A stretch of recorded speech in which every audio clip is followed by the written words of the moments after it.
Assalamualaikum viewers, once again welcome back to our English grammar channel. Friends, आज का जो topic है part of speech में से एक टॉपिक कंजक्शन है. So let's see what is conjunction. तो let's see, conjunctions are joining word. Join words sentence with the help of conjunction. Conjunction वो होते हैं जो वर्ड्स को ज्वाइन करते हैं. जो भी ज्वाइनिंग वर्ड्स होते हैं उसे कंजक्शन कहते हैं. या कंजक्शन का मीनिंग ही जोड़ने का होता है. ज्वाइनिंग ए वर्ड्स और या फिर ज्वाइनिंग टू एडजेक्टिव या ज्वाइनिंग टू नाउन्स. कोई भी दो नाउन्स को या कोई एडजेक्टिव को या कोई सेंटेंस को ज्वाइन कर रहे हैं, that is conjunction. For example, Hari and Vinod are friends. Hari और विनोद दोनों फ्रेंड्स है. ये बात बोलने के लिए हरी एक नाउन है और विनोद एक नाउन है. इन दोनों के जोड़ने के लिए, इन दोनों को जो जोड़ने वाला वर्ड है दैट इज कंजक्शन. एंड यहाँ पर कंजक्शन है. ये सेकंड एग्जांपल देखिए, इज ही रिच और पुअर. वो रिच है या पुअर है. तो यहाँ पर देखिए, रिच अमीर, पुअर गरीब. इज ही रिच, क्या ये रिच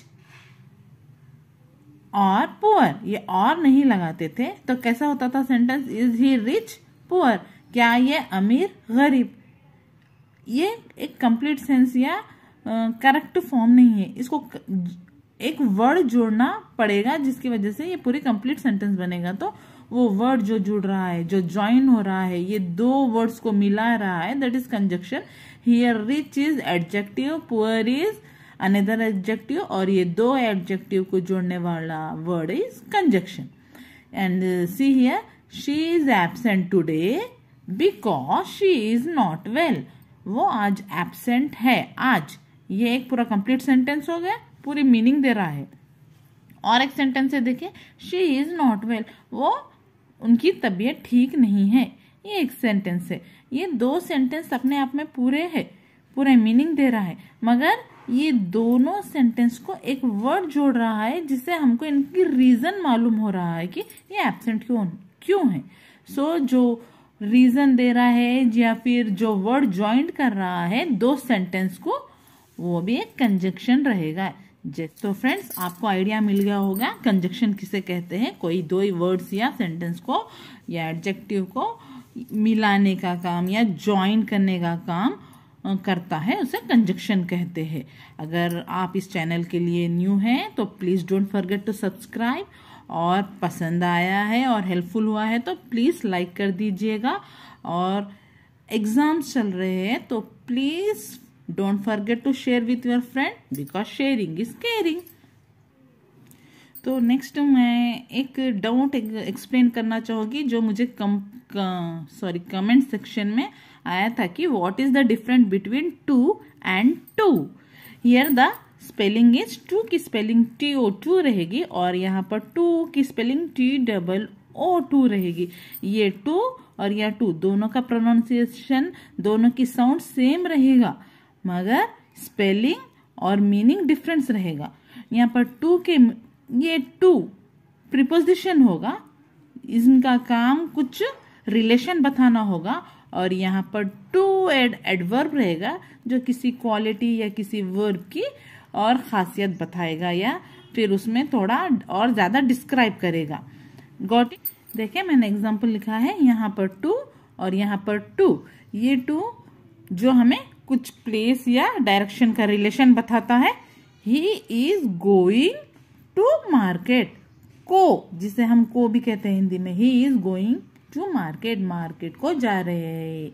तो किस प्लेस जा रहे हैं, मार्केट जा रहे हैं. ही इज गोइंग, जा रहे हैं. यहाँ पर सेकंड वर्ड इज मार्केट है. जा रहे हैं, ये जा रहे हैं मार्केट.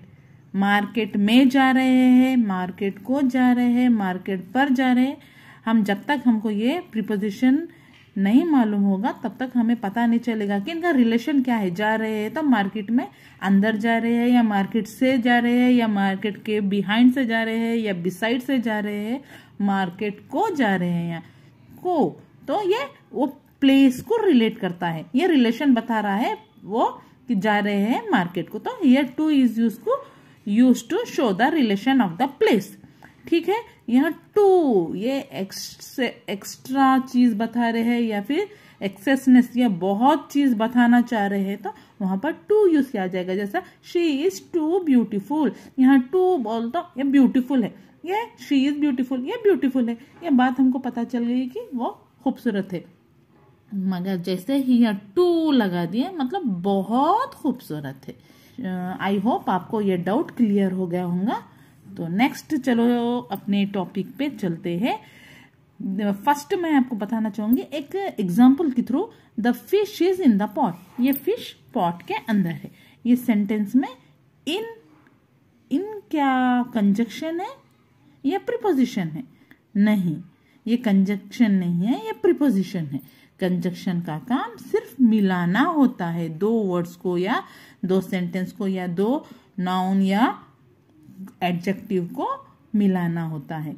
पर प्रीपोजिशन का काम उनका रिलेशन बताना होता है। मतलब वो क्या काम रहा है, रिलेशन इन द सेंस किस चीज का रिलेशन, वो टाइम से क्या रिलेटेड है सब्जेक्ट, या फिर प्लेस से, कौन से प्लेस से रिलेटेड है या कौन से डायरेक्शन से रिलेटेड है, ये रिलेशन जो बताता है वो प्रीपोजिशन होता है। यहाँ पर हमें इन बोल रहा है, इन मतलब अंदर, अंदर बोल तो टाइम से या प्लेस से या डायरेक्शन से, किस चीज से बता रहे हैं कि अंदर है, उस प्लेस के अंदर है, पॉट के अंदर है। तो पॉट एक जगह है जहां पर फिश रह रही है, तो ये फिश पॉट के अंदर है, तो ये हमें वहां के प्लेस की बता रहा है, हमें प्लेस के बारे में बता रहा है। So here preposition is in, not conjunction. आपको समझ में आ गया होगा। यहाँ पर देखिए, Hari and Vinod are friend. Hari and Vinod दोनों फ्रेंड्स है। तो यहाँ पर एंड ऐसा वर्ड है जो हरी और विनोद को ज्वाइंट कर रहा है, उन दोनों का रिलेशन नहीं बता रहा, जस्ट जो दोनों को जोड़ रहा है। तो एंड इज कंजक्शन, जो दो वर्ड्स को जोड़ता है उसे कंजक्शन कहेंगे, और जो दो वर्ड्स के रिलेशन बताता है उसे प्रीपोजिशन कहेंगे। Got it? यहाँ पर देखो एज है, as is also an conjunction. एक सेंटेंस के थ्रू देखेंगे, he did as I said, उसने वैसे ही किया जैसा मैंने कहा था। एज बोलता जिस तरह, तो उसका मीनिंग क्या आएगा, इन the way in which I said, उसी तरह जिस तरह मैंने कहा था। तो हियर एज के मीनिंग हो गया जिस तरह कहा था, जैसा कि कहा था। तो he did as I said, ये दो वर्ड्स को ज्वाइन कर रहा है, ये दो सेंटेंस को। तो एज इज ए कंजक्शन। फिर नेक्स्ट एज कभी कभी फर्स्ट में भी आ जाता है, जैसे स्टार्टिंग वर्ड में ही आ जाता है, as he was not well I did not disturb him. यहाँ पर देखो उनका स्टेट रीजन बता रहा है क्योंकि उनकी तबीयत ठीक नहीं है। ये शायद हमें पता भी होगा, मगर उससे क्या हुआ, रिजल्ट क्या आया, आई डिड नॉट डिस्टर्ब हिम, मैं उन्हें डिस्टर्ब नहीं करा, ये रिजल्ट आया। उनकी तबीयत ठीक नहीं थी इसलिए मैं डिस्टर्ब नहीं किया। वो कौन से भी वर्ड या सेंटेंस जिसके वजह से जो रिजल्ट आता है, वैसे सेंटेंस में हम फर्स्ट स्टार्ट में एज लगा देंगे कि हम रीजन दे रहे हैं, फिर उसके बाद से आपने क्या किया, जैसे I did not disturb him, this is the result. तो here is as in the way, जैसा कि मैंने कहा, यहाँ पर वजह बता रहे हैं एज। तो दिस हियर भी जो एज लिखा हुआ है ये भी करेक्ट है, यहाँ पर भी करेक्ट है, और दोनों भी कंजक्शन ही है। फिर नेक्स्ट एग्जांपल है, she is absent today because she is not well. वो एब्सेंट है क्योंकि बिकॉज रीजन दे रहे हैं, शी इज नॉट वेल, वो एब्सेंट है। जनरली सबको ही मालूम होगा, लेकिन क्योंकि लगाते हमें पता चलेगा कि क्यों, रीजन क्या है, मेन चीज वो एब्सेंट है कि वजह क्या है, शादी में गई होगी या फिर सो गई होगी या फिर शी इज नॉट वेल, तो उसकी तबीयत ठीक नहीं होगी। तो यहाँ पर मेन चीज बताया गया कि शी इज नॉट वेल। तो जब भी कोई चीज मेन रीजन बताई जाएगी वहां पर बिकॉज यूज किया जाएगा। So here because is also A conjunction. देखिए यहाँ पर आपकी स्पीकिंग स्किल भी इम्प्रूव होगी, आपके ग्रामेटिकल मिस्टेक्स भी जहाँ हैं आपके करेक्ट होंगे, और साथ ही साथ आपके कंजक्शन टॉपिक भी कवर हो जाएगा। सो लिसन केयरफुली, कहाँ पर कैसे वर्ड्स यूज किए जाते हैं और करेक्ट सेंटेंस फॉर्मेशन क्या है, साथ साथ में आपको आ जाएगा। So next is he is poor but happy. यहाँ पर पुअर नहीं बोलते, पुअर बोलते, पुअर बोलता खराब हो जाएगा। यहाँ पुअर मतलब गरीब, ये गरीब है बट हैप्पी, उसके बावजूद, लेकिन वो खुश है। He is poor but happy, इसके मीनिंग बट के मीनिंग हो जाएगा लेकिन। Here but is also conjunction.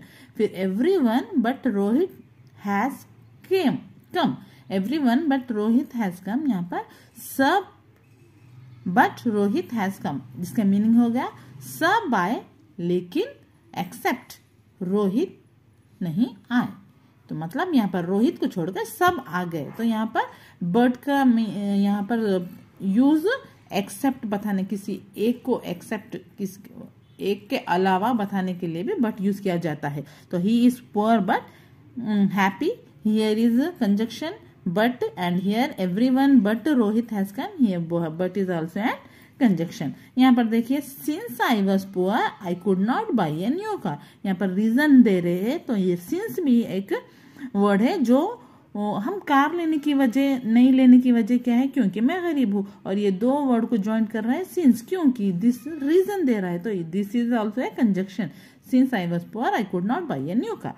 Next is You can either call me at office or home, either or ये भी कंजक्शन है, जिसके मीनिंग या तो ये या वो। तुम मुझे कॉल कर सकते हो either at office or home, office पे या होम में, या ये या वो। ये तो either or की मीनिंग ये या वो, कोई एक ऑप्शन में बताना चाह रहे तो either or यूज किया जाता है। यहाँ पर नाइदर नॉर है, नाइदर नॉबल तो नहीं तो, ये नहीं तो वो, ऐसा।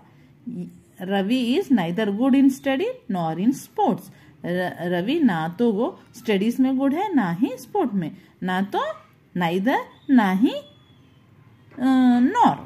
तो Ravi is neither good in study nor in sport.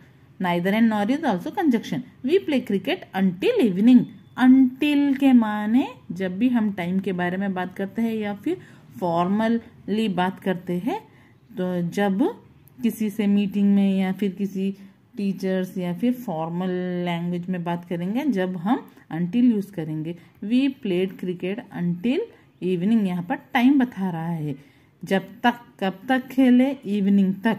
सो वहां पर टाइमिंग जब बता रहा है अंटिल यूज किया जाएगा। And let wait here till the rain stop, जब इनफॉर्मल बात करेंगे या फ्रेंड्स के साथ या रिलेटिव्स, भाई बहन के साथ बात करते हैं, जनरल टॉक होती है, जब टिल यूज किया जाता है। तो यहाँ पर क्या है, जब तक, कब तक वेट करेंगे, तब तक रेन नहीं रुकती। तो टिल द रेन स्टॉप, या टिल और अनटिल दोनों के भी मीनिंग जब तक ही आएंगे, मगर अनटिल हमेशा ज्यादातर फॉर्मल लैंग्वेज में यूज किया जाता है, अनटिल इनफॉर्मल, फ्रेंड्स, भाई बहन के साथ। यहाँ पर कुछ मीटिंग्स या फिर टीचर्स या फिर हेड ऑफ द इंस्टीट्यूट्स वालों के साथ जब भी हम बात करते हैं अंटिल यूज किया जाता है। Got it?